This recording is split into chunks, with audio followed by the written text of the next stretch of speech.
It's Headlines Nigeria on Internet Television International from our studios in Abuja. Welcome to the program. I am Grace Ukot with a quick summary of news making the headlines in our national dailies. We'll take a look at the first paper here. Punch newspaper has the headline, "We've put Nigeria on the right path."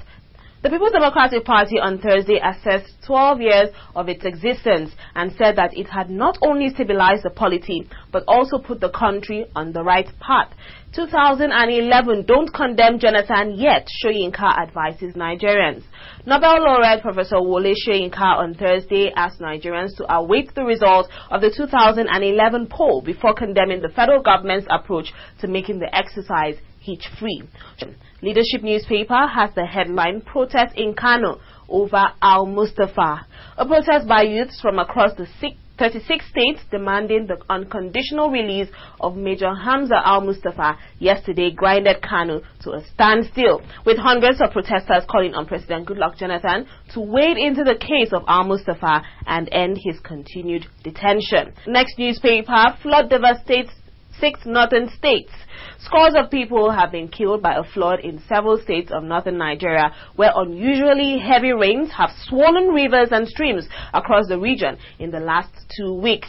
Whole villages and farmlands in Sokoto, Katsina, Kano, Jigawa, Zamfara and Kebbi states have been submerged. Nigerian Tribune, Buhari denies discussing 2011 elections with Jonathan. The presidential aspirant on the platform of the Congress for Progressive Change and former head of state, Major General Muhammadu Buhari, has denied ever discussing the 2011 general elections with President Goodluck Jonathan when he was invited to break the Ramadan fast at the presidential villa, Abuja.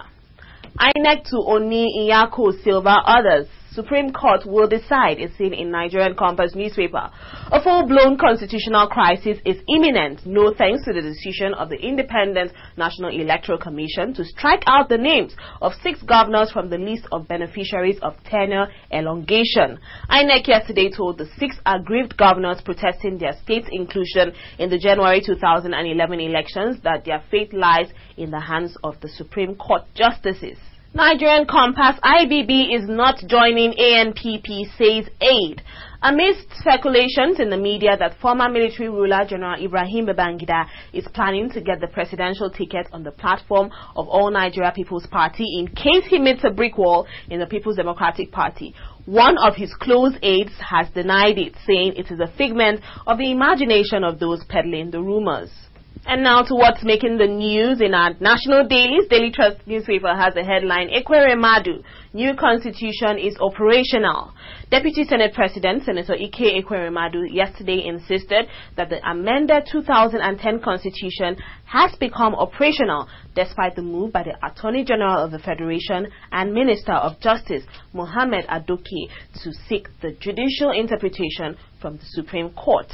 Daily Trust newspaper, federal government declares September 9, September 10 public holidays. The federal government has declared Thursday, September 9 and Friday, September 10, 2010 as public holidays to mark this year's Muslim festival of Eid al-Fitr, signaling the end of the holy month of Ramadan. Punch newspaper, contempt. Onovo defies court again. The Inspector General of Police, Mr. Ogbonna Onovo, on Thursday failed to appear before an Abuja High Court, which had issued a bench warrant for his arrest over alleged contempt. The Nation newspaper, anxiety grips governors as EFCC storms 10 states. There is anxiety among governors following the reports that the Economic and Financial Crimes Commission is set to launch massive operations in 10 states. Governors have raised the alarm that they are being targeted because of the forthcoming presidential primaries of the People's Democratic Party. Daily Trust newspaper, cholera kills 80 in Adamawa.